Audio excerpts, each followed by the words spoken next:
8:20 na. 8:20 na? Yeah, ali, 8:05 pala. Hindi. Iyan mo na, matatapos na tayo. Hanggang 10 naman ang palugid niya. Kailangan wala pang alas 10 ng gabi. Matapos na to. Nagre-revise pa tayo. Trim revise to pa. At saka trim, revise, pa. Ano pa ba? Kuskus.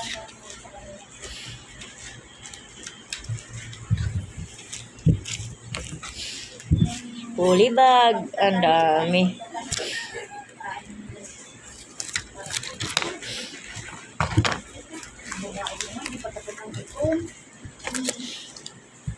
Kasi dapat may task. Ilan na mismo gumagawa, hindi na inaano na. Pinauwi yun kasi hindi na nga daw natapos dahil ibang subject na naman ang susunod. Pinauwi pero tinapos na. Ayun mga ito, hindi mo pa ano eh. Hindi pa niya, tapos makatahi na ilang ano, ayaw na niya. Sabi ko yan na, tatahi mo na yan eh. Pupalikin mo pa yan. Matawa nga ako siya. Matawa nga ako sa tahi niya. Ang tahi niya, di ba pag gano'n niya ng karayaw, gano'n siya. Napakalaki ng pagtusok ng gano'n. Eh, di ganyan din yung sinulit.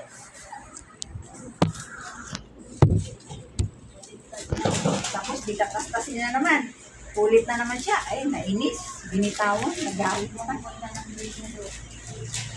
Dingding. Dami pang sinulid, no? Parang hindi na revise.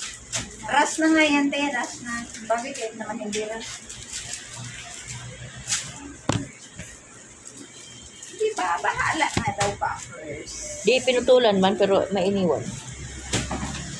Hindi ko nga sa may butunis eh. Lalabasan ng mga ano. Sa button hole. Nililinis yan.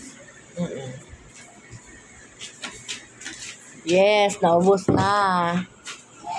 Ginagawa ko. Okay na lang, Ate Jean.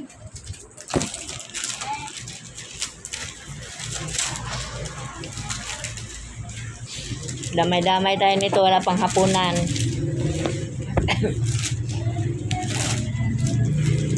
Kata-kata lang siya. Easy lang.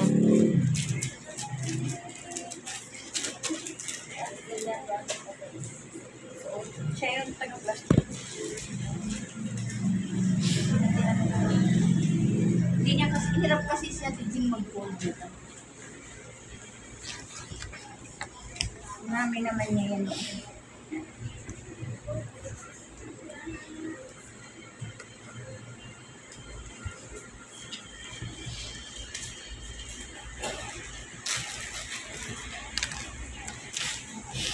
Dito, Ate Dala. Ate Dalia. Ate Lita. Tapusin mo na yan. Para pag alas 9, tapos na.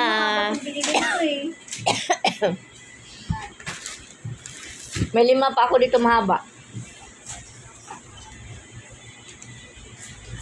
Apito pa nga eh. Itong peraso. Tingnan mo, kulang nga yung pinadala ni Sir Cooper. Kasi hindi naman tayo nagbawas doon ng mahaba, di ba? Ginamit pa natin yung tira natin yung sa ibang giro. Tapos nag-doktor pa tayo ng mga ano.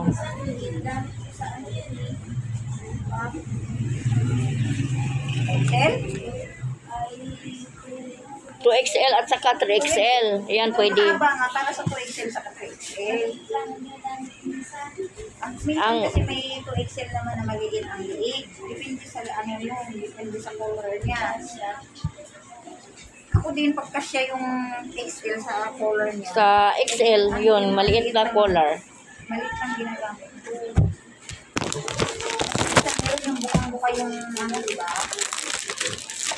Yung 3XL talaga, ang bukang-buka.